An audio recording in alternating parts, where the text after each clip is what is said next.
Hello and welcome. Thank you so much for joining us as we take you around San Diego. I'm News 8's Jenny Day. Certainly hope you are enjoying our summer-like weather in winter. Been a busy week, though. I will get you caught up on our top stories so far, and we'll look ahead at what's to come around San Diego. We do begin with new details on that warning from the FBI saying Iran could possibly launch a surprise drone attack here along the West Coast. Governor Gavin Newsom says California is aware of the threat and also prepared. This FBI memo, which was shared with law enforcement last week, comes from a tip that surfaced actually before the war in Iran began. Several law enforcement and security officials speaking to CBS News say, however, there are no immediate specific threats behind this warning. A local Homeland Security expert we spoke with says it is best to approach this warning with an abundance of caution. I think people should be freaking out. I don't think people should be changing much, except that they're paying attention to their surroundings and listening to what the authorities are telling them. Yeah, and the San Diego Sheriff's Office, San Diego Police Department, and Mayor Todd Gloria's office also all tell News 8 that while they are aware of this FBI intelligence, they emphasize that there are no known threats to the San Diego region at this time. It does come as San Diego County is taking the Department of Homeland Security to court. They argue the federal government broke the law when denying health inspectors access to the Otay Mesa Detention Center last month. The notion that a government can hold anyone without oversight is a terrifying idea. The county's lawsuit names DHS, ICE, and CoreCivic, the company that operates the detention facility.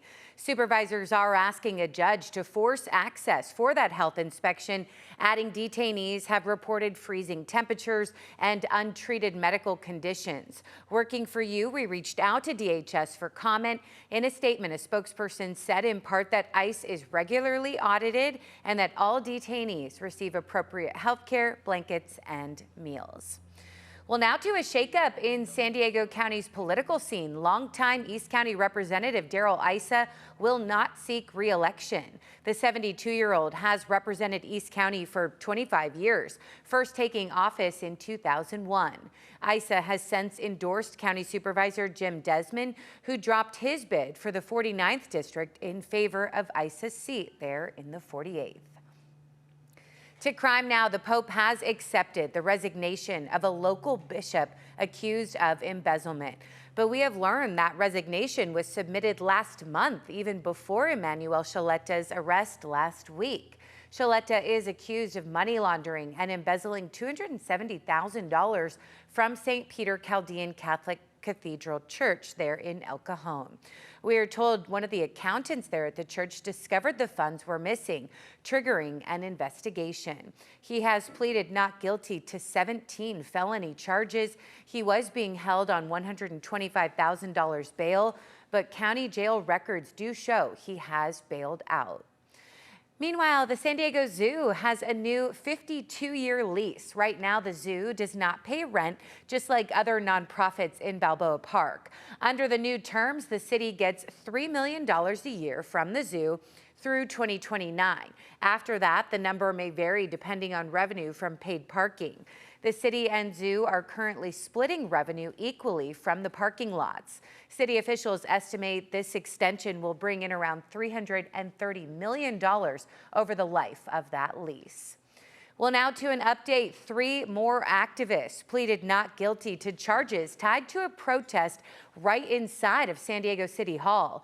Prosecutors say Ian Cruz, Jonathan Batchelor, and Joseph Espinoza were among 6 protesters to barricade themselves inside the mayor's office back in January and refusing to leave when the building closed. Officers arrested all 6 of them. The group says they wanted to push the mayor to take action against ICE. Cruz and Batchelor set to be back in court April 14th. Espinoza's hearing is April 20th. Well, more now on a San Diegan who was stuck in the Middle East with his girlfriend for a week amid this war in Iran. Chad Cummins did finally get a flight out of Dubai with his girlfriend. It was the 4th ticket they had purchased that finally was not canceled. So here in Madrid, the day after getting out of Dubai, it feels really good to finally be out of there, heading off to Bogota in about an hour and a half. Pretty exhausted, but at least this feeling of relief that that ordeal is behind me. Yeah, so the two were traveling all around the world and stopped in Dubai, expecting to be there for just a couple of nights when the war broke out. Cummins says if all goes planned, he will be back in the U.S. very soon. And the ripple effects of the war in Iran are impacting us here at home. We are hearing from economists about how oil prices may drive up far more than gas prices. They warn that rising oil prices will push up the cost of nearly everything from gas and groceries to clothes and air travel. News 8's Richard Allen has more on how soon we could see these prices rise and by how much. Pretty soon I feel like I'm going to be charged just to breathe. San Diegan Christina Thomas says grocery shopping is already too expensive for her family of 4. And it's not only just the prices, it seems like the same stuff I'm buying is getting smaller. So I'm paying more for smaller portions. She says she's bracing for even higher prices as the war in Iran is approaching the 2-week mark. I feel like it's going to get worse before it gets better. Mom Marissa Reyes says she's also feeling financially stretched and anticipates even higher food bills as the conflict continues. It's not enough to keep up with the gas and the groceries. It's literally like half of your paycheck. I mean, for me, I spend about $1,000 to $1,200 just on groceries alone to feed just a family of 3. Economist Dr. Greg George. A shock to oil prices tends to reverberate throughout the economy, and so you can just expect to see it showing up later in just about everything. Everything from food to clothes to cars and electronics, anywhere that products need to be shipped. And if they're carried in by trucks or even air freight, the transportation costs are going up, and so that will be built into the price then of the product. And those rising fuel costs show no sign of slowing down. At this commercial fuel station in Mission Valley, the price of a gallon of diesel jumped by a full $1 just in the past week. USD economics professor Alan Jin points out that aside from fuel, about a third of the world's fertilizer is also shipped out of the Middle East through the Strait of Hormuz. Obviously, then that is needed to grow crops. And so if fertilizer prices increase, again, that will be built into the price of food. On top of that, any food that is shipped into San Diego will also then bear higher costs then in terms of higher shipping costs. Richard Allen, News 8. Appreciate it, Richard. And as gas prices continue to spike, we are working for you, finding ways to save money. Experts say you can save by stacking rewards, combining gas station loyalty programs, grocery fuel points, and cashback apps to knock 30 to 40 cents off per gallon. But watch for traps. Don't chase a 10-cent discount at a station that is 20 cents higher than the one across the street. Don't carry a balance on a gas credit card. Interest wipes out any savings. And check those grocery points because they do expire. Here's how to actually save. Also, compare prices first, then apply your discount. And revisit your apps twice a year because promos do change. Also, maintain your car. Check your tire pressure and slow down. Your car burns more gas at higher speeds. For a map showing the cheapest gas prices all across San Diego County, you can text the word gas to 858-571-8888. Well, right now, a comment from a board member with the Ramona Unified School District is facing backlash. From a practical perspective, the more illegal aliens with children are deported from Ramona, the better the student-to-teacher ratio, and the better the quality of education for our American and legal immigrant children. Better or lower student-to-teacher ratios are also what teacher unions advocate for. Yeah, that was trustee Maya Phillips. News 8 reached out to her, who said in part, quote, "I did not speak about the teacher-to-student ratio problem. I shared a factually correct observation about the potential practical effects of federal immigration enforcement policies.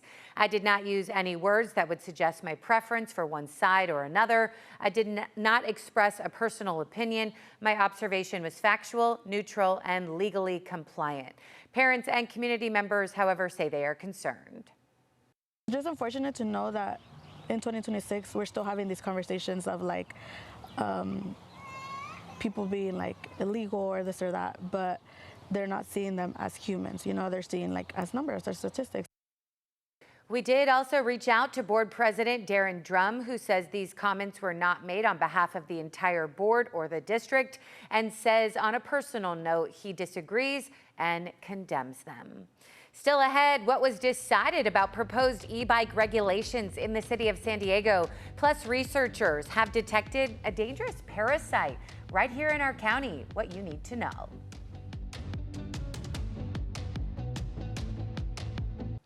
Thank you so much for staying with us as we continue to take you around San Diego. Stricter e-bike regulations are moving forward in the city of San Diego. They just passed in committee. The proposal would impose an age limit of 12 years for Class 1 and 2 e-bikes. It would also allow passengers only if the e-bike has a permanent second seat. It would also require a safety course, and the proposal will then be brought before the full city council in the coming weeks.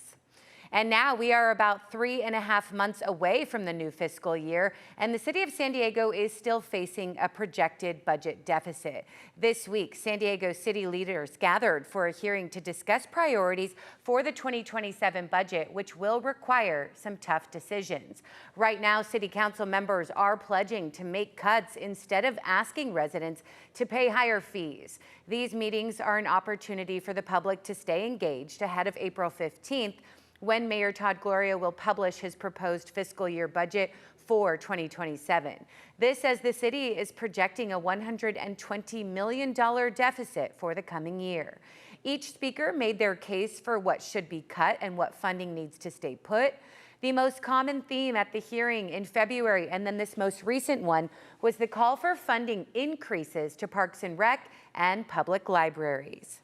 Year has not been very good to libraries in the past few years, so we are expecting, I think everybody is expecting, that the proposed budget, when it comes out from the mayor's office, will not be friendly to libraries.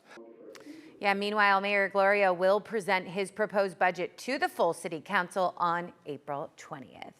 And we are learning researchers have detected a dangerous parasite in our county, marking the first confirmed case of rat lungworm west of Texas. The parasite was first found in a wallaby at the San Diego Zoo in 2024. More testing then found it in rats and possums around the county. While infections in humans are rare, it can spread through snails, slugs, and raw or uncooked seafood.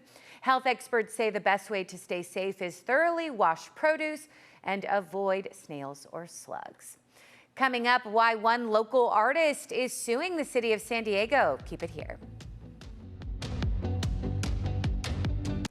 Welcome back. Right now, a ceramics artist is suing the city of San Diego, alleging her civil rights were violated. In 2024, the city began enforcing the updated sidewalk vendor ordinance, which distinguishes between pure speech, protected art such as paintings, photos, or religious goods, and taxable retail goods that require a permit, such as handcrafted jewelry, pottery, clothing, and food. So Sarah Duvall says she has been repeatedly targeted by Balboa Park rangers. And then the rangers started telling us other things. No, you can't have this, you can't have that, you can't have magnets because those are functional or something, even though it's a one-of-a-kind handmade thing that I made with my hands. So for example, the new definition that the city of San Diego is using excludes art that is carved. Michelangelo carving out of marble David would not be protected art. A painting is protected. So his Sistine Chapel, protected art. David, not protected art. News 8 reached out to the San Diego City Attorney's Office, which they said no comment. And artificial intelligence is helping the San Diego County Sheriff's Office answer calls now. A new AI-powered system is now handling non-emergency calls to help cut wait times. The AI asks callers a few questions, then transfers them to the right department.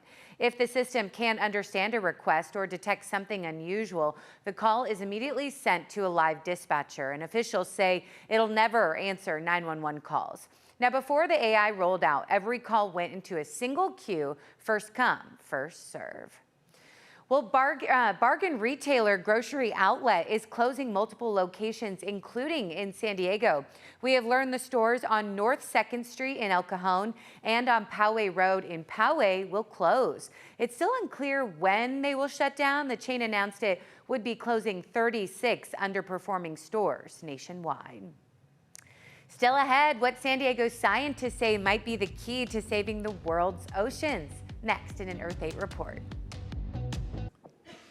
Well, seagrass restoration has a real problem. Half of all projects over the past 50 years have simply failed. So what is the answer? A Salk scientist who trained right here at Scripps thinks it's all in the genes. Chief Meteorologist Carlene Chavis explains more in this Earth 8 report.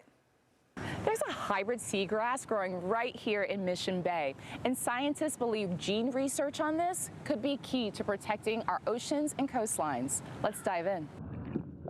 It was a friend of mine who told me this is out here. We swam out, snorkeled, and had a really great day. So finding a hybrid's pretty rare. Salk scientist Malia Moore even called the encounter a pretty magical moment when she discovered this hybrid seagrass, thanks to her observant friend. And he saw some grass that looked just a little bit different. Knowing my interest in seagrass and also these different varieties of seagrass we have locally, he dropped a pin on a map. Right to Mariner's Cove. During the initial restoration of Mission Bay, Zostra marina, a common North American eelgrass, and its deeper water cousin, Zostra pacifica, were planted in hopes of more hybrid seagrass to add to the hybrid beds that were already present. The hybrid's a bit bigger. It has these long, beautiful leaves. I'm actually quite partial to it. Its parents are both native to Southern California, but Zostra pacifica is more specific to our California waters. It is usually found offshore and can also tolerate low light conditions, contrary to its shallow water cousin, Zostra marina. If we understand why Zostra pacifica, this deeper living seagrass, is able to do that, then we can learn more about how seagrass can adapt to a darker, murkier future. Unfortunately, human activity like dredging, boating, and pollution are clouding up our waterways. We have runoff that comes into the water, and it forms these algal blooms that muck up the water, and that reduces the amount of light that gets to the seagrass. The hybrid bridges that gap between the genetic differences of Zostra marina and Zostra pacifica, allowing it to adapt to darker, murkier conditions that are detrimental to Zostra marina alone. And they can sometimes have what's known as hybrid vigor. That means they're more resilient to stress because they have more genes to work with. After experiments limiting light exposure to the seagrasses, their genetic responses were detected using newer advanced gene sequencing technology at the Salk Institute in La Jolla. This is really the first opportunity where we can look and see what genes are actually present and acting in the Pacifica genome versus in the marina genome to give it the qualities of resilience and then also growth during the winter months. Scientists discovered certain genes managing the hybrid's photosynthesis, sugar use, and stress responses. These could be the reasons for the hybrid's tolerance to low light. One of the core genes that is responsible for keeping time is actually upregulated or turned on in a different way in Zostra pacifica, suggesting that it's actually able to photosynthesize longer during the day compared to Zostra marina, which means maybe it's capturing more energy, which is why it grows bigger. This internal response is associated with the seagrass's circadian clock, something we are familiar with when it comes to ourselves. We have our own circadian clock. It's what gets us up like 30 minutes before you want to get out of bed. It's what tells us we're hungry. It basically controls almost every aspect of your physiology. The finding of the circadian rhythm gene is important because hybrid seagrass beds could be the key to future coastal restoration locally and globally. They appear to be more resilient and could endure the low light associated with seasonal storms, algal blooms, and human activity. One thing we're really interested in terms of seagrass beds is their ability to trap carbon. In our, warming and climate change future, seagrass beds are really important to conserve and restore. Protection for us, our environment, and the sea life that flourishes in this habitat. For News 8, I'm Chief Meteorologist Carlene Chavis. incredible research. Do appreciate all that they are doing. And hey, take a look at this. Our San Diego Zoo Safari Park just welcomed new cheetah cubs. They are so sweet. They are the first actually that have been born there since 2020. So they are just so cute and little. And anyway, fun to see them there at the safari park. You can go and see them for yourself. All right, we also leave you with a look at butterflies. There have been swarms of them all over the county. So really just incredible to see. These are painted lady butterflies, and we have heard that they are having an earlier migration this year because of our heat. This warm weather has kind of confused them almost, and so they have been traveling further north from Mexico a little bit earlier. So I hope you've been able to see them. Certainly share it with us if you have. All right, well, that will do it for us as we take you around San Diego. For News 8, I'm Jenny Day. Take such good care. Have a great weekend.